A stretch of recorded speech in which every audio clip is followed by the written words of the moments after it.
रीवा शहर के वार्ड क्रमांक 5 के उपचुनाव में भाजपा प्रत्याशी के पक्ष में उप मुख्यमंत्री ने की चुनावी सभा। रीवा शहर के वार्ड क्रमांक 5 में होने जा रहे उपचुनाव में भाजपा, कांग्रेस और निर्दलीय प्रत्याशियों के बीच जोर आजमाइश का दौर जारी है।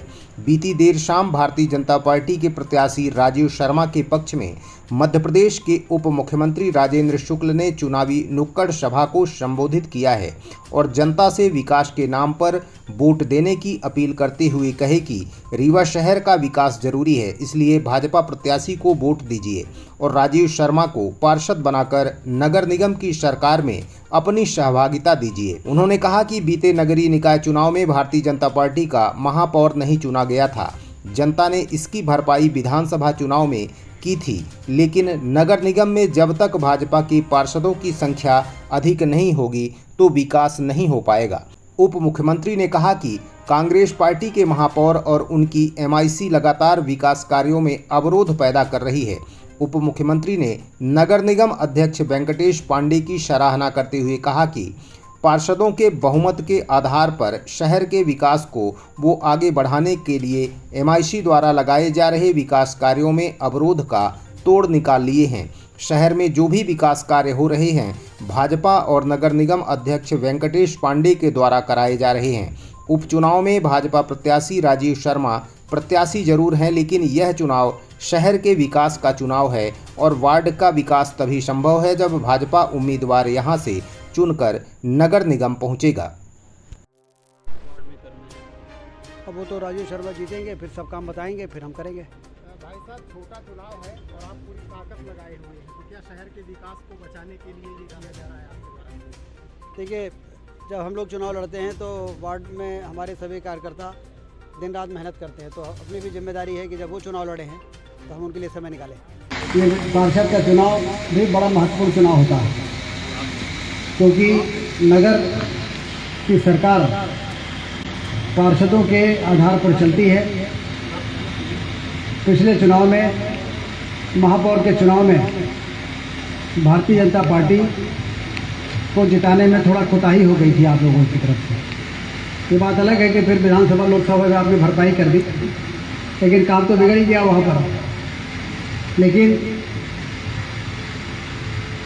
संजू सिंह जो आज नहीं है, निर्दलीय पार्षद जीते थे, उन्होंने हमारा साथ दिया और 6 पार्षदों ने रीवा शहर के, उन्होंने कहा कि हम रीवा का विकास चाहते हैं और इसलिए आपके साथ, भले हम निर्दलीय जीते हैं, आपके साथ रहेंगे। तो हमने अपना स्पीकर बनाया वेंकटेश पांडे जी को, और वेंकटेश पांडे जी स्पीकर बन गए तो रीवा का विकास चल रहा है, मान के चलिए। क्योंकि ये जो नगर निगम में जो कांग्रेस की एमआईसी है, ये तो हर काम में अड़ंगा कर रही है। ये काम करने के लिए नहीं, काम रोकने के लिए बैठे हैं। तो काम रोकने वाले से कैसे काम कराया जाए इन परिस्थितियों में? तो वेंकटेश पांडे ने कहा कि आप चिंता न करें, हमारे यहाँ एक नियम है कि कोई प्रस्ताव 2 बार एमआईसी में जाता है महापौर वाली में, और यदि 2 बार में वो मंजूर नहीं करते, एक बार भेजे वापस कर देंगे। 15 दिन से ज़्यादा रख नहीं सकते हैं, वापस करना पड़ेगा या करना पड़ेगा। वापस किया, फिर दोबारा भेजा गया, फिर 15 दिन में यदि करो नहीं तो वापस करो, तो वापस हुआ। तो उन्होंने कहा नियम ये है कि 2 बार यदि जनता के हित का कोई प्रस्ताव एमआईसी में जाता है और वहाँ से निर्णय नहीं होता है, और यदि 1/3 पार्षद हमको लिख के दे दें, तो हम विशेष सम्मेलन बुला सकते हैं, और विशेष सम्मेलन में बुला के हमारे पार्षदों में हमारी संख्या ज़्यादा है तो हम उन सारे कामों को कर सकते हैं जो महापौर एमआईसी में नहीं करते। तो हमने कहा ये तो अच्छा रास्ता निकाल दिया, नहीं तो रीवा का विकास जिस तेज़ी से आगे बढ़ रहा है उसमें तो परेशानी आ जाती। इस प्रकार के काम करने के लिए आप वोट देते हैं ना, कि जो लोग आएंगे वो हमारे लिए हमारा सुरक्षा करेंगे, हमारी मदद करेंगे। इससे थोड़ी आएंगे कि हम आज आपने हमको ताकतवर बना दिया तो हम आप ही को परेशान करने लगे। कोई हम वो थोड़ी है। तो कौन था जिसको शंकर जी ने भस्मासुर, शंकर जी के पैर पकड़ के आराधना किया, जनता जैसे जनता आराधना करते चुनाव के समय, और जब आशीर्वाद दे दिया शंकर जी ने तो उसने कहा चलो प्रयोग कर लेते हैं। तो वास्तव में सिर में हाथ रखने से जलता है कि नहीं? तो कहीं सबसे पहले ये शंकर जी पर रखते हैं और शंकर जी भागे। पीछे पीछे वो भाग रहा है, क्योंकि शंकर जी को मालूम है कि ये आशीर्वाद तो ऐसा है कि हमारे ऊपर रखने पाया तो हम भी चले जाएंगे। क्या नेताओं को इस प्रकार सोचना चाहिए? अरे नेता तो सेवक है, जनता का वोट हाथ जोड़ जोड़ के मांगने वाले लोग जब जनता के वोटों के से प्राप्त करके सांसद, विधायक, पार्षद बन जाते हैं, मंत्री बन जाते हैं, तो फिर जनता के घाव में मरहम लगाने का काम उनका है, उनकी मदद करने का काम है, कैसे उनकी समस्या दूर हो सकती है इस पर काम करने का काम है। ये नहीं कि समस्या किसी ने दूर कर दिया और उसके बाद हमारे पास दस्तखत करने के लिए आया तो हम उसमें सौदेबाजी करने लगे और परेशान करने लगे। कितना दुर्भाग्यपूर्ण है। इसीलिए लोकतंत्र पर लोगों का भरोसा उठा। एक समय ऐसा आ गया था, मोदी जी की सरकार के पहले, भारतीय जनता पार्टी की सरकार मध्य प्रदेश में बनने के पहले लोगों का लोकतंत्र पर भरोसा उठ गया। लोगों को लगता था कि विधायक से दूर रहो, सांसद से दूर रहो, कहीं ऐसा ना हो कि हमको कहीं उलझा दें। जब रक्षक ही भक्षक बनेंगे तो कैसे काम करेंगे? लेकिन आज तो कोई विधायक से नहीं दूर रहता। हम तो हनुमान जी के मंदिर में जाते हैं, चरोला मंदिर में दर्शन करने, वहाँ लोग उमड़े रहते हैं और हाथ जोड़े खड़े रहते हैं। जैसे हमको देखते हैं तो वहाँ से ध्यान हट जाता है, हमसे कहीं वो हमारे वाली रोड अभी नहीं बनी है, हमारे गली अभी रह गए। तो हम कहें कि अभी तो यही आपकी समस्या दूर करेंगे हनुमान जी। लेकिन मुझे अंदर ही अंदर बड़ी प्रसन्नता होती है कि ये लोकतंत्र है कि सड़क पर चलने वाला व्यक्ति भी विधायक और मंत्री का हाथ पकड़ के कहे कि अरे हमारा काम नहीं। ऐसे ही यदि रेड लाइट, चौराहे में रेड लाइट है और गाड़ी रुकी है और हमारी गाड़ी भी रुकी है और किसी ने देख लिया हमको, तो वहीं से आके कहने लगता है कि अभी हमारा वो वाला काम कर दिया आपने, वो वाला तो हो गया लेकिन ये वाला बचा है। तो हमने कहा कि वो वाला हो गया तो ये भी हो जाएगा। पहले तो पूछते अभी नहीं हुआ क्या? कहने नहीं हुआ, नहीं हुआ तो फिर ये भी हो जाएगा। तो ये है जनता का अधिकार, जो बड़े से बड़े पद पर उसके वोटों के दम पर पहुंचने वाले नेताओं से वो अपना सवाल जवाब कर सके और उससे कह सके अरे हमारा फलाना काम बचाओ। और इसलिए तभी लोकतंत्र वरदान बने। हम लोग लोकतंत्र को वरदान बनाने के लिए आपसे वोट मांगने आते हैं। और 2003 से आपने जब से वोट दिया है, जब से हमारी सरकार बनाई है, आपने देखा होगा कोई कसर हम लोगों ने छोड़ा नहीं है। जितना हो सकता है उससे ज़्यादा करने की कोशिश की और अब तेज़ गति से हमारा देश और प्रदेश आगे बढ़ रहा है।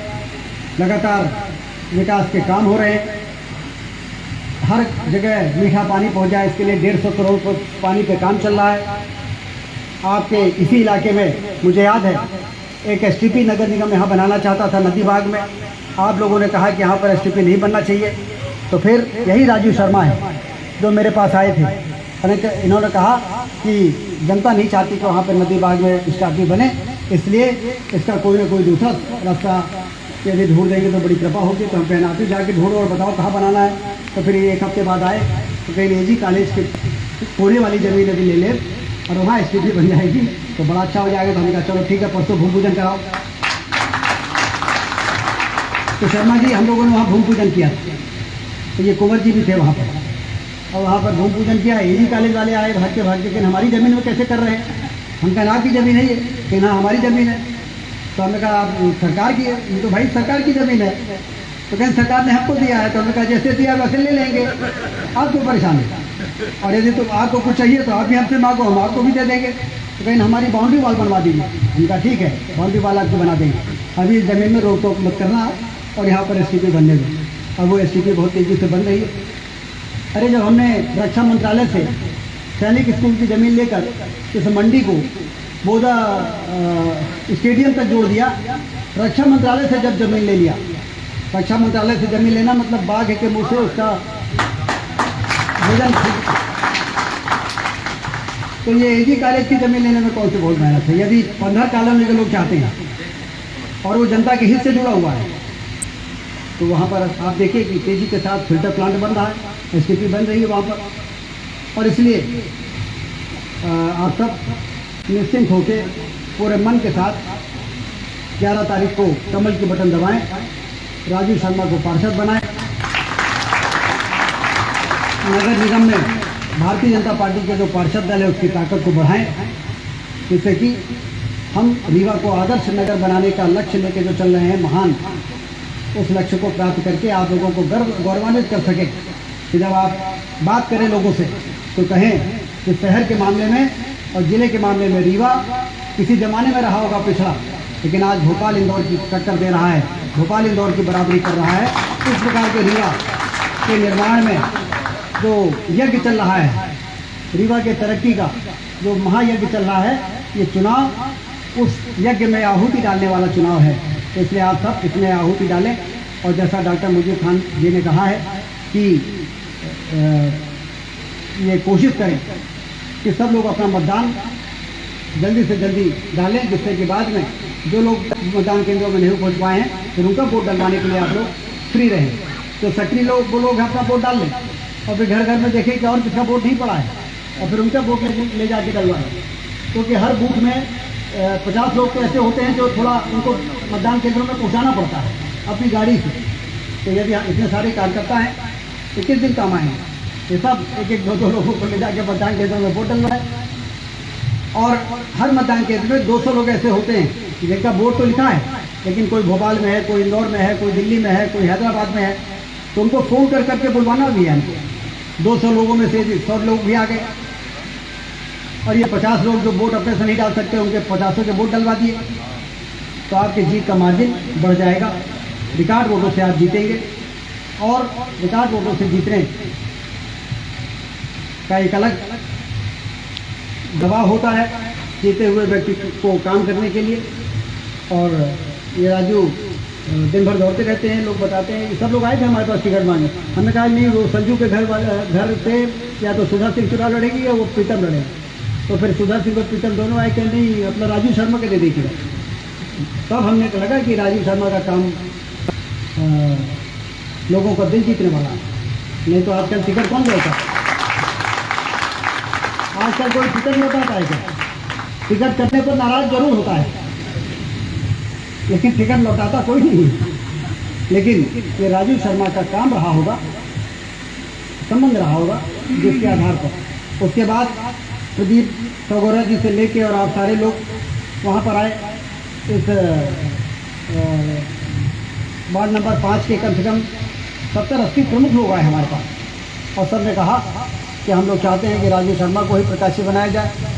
तो मुझे लगा कि अब यदि हम तटस्थ रहेंगे तो क्या आमतौर पर हमने सोचा कि भाई ठीक है, तो फिर हमें रामधारी सिंह दिनकर जी की कविता याद आ गई, समर शेष है नहीं पाता भाग्य केवल व्याध, जो तटस्थ है समय लिखेगा उनका भी अपराध।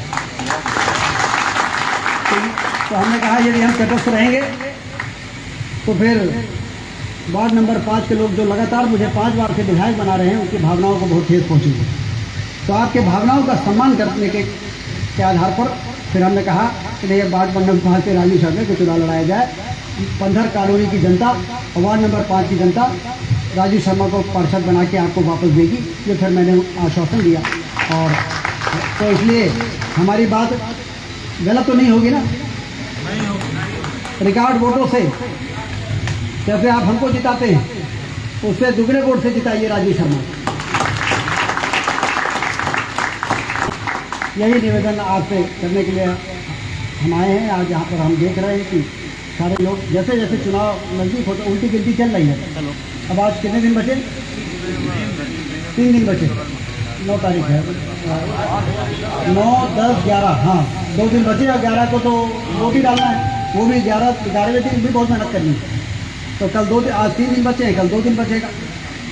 जैसे जैसे दिन कम हो रहा है वैसे वैसे आप लोगों को चुनाव का जो फीवर है वो आप लोगों के चेहरे में दिखने लगा।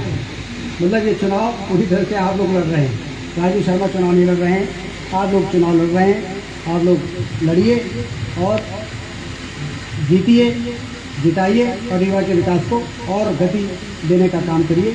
यही निवेदन है। बहुत बहुत धन्यवाद।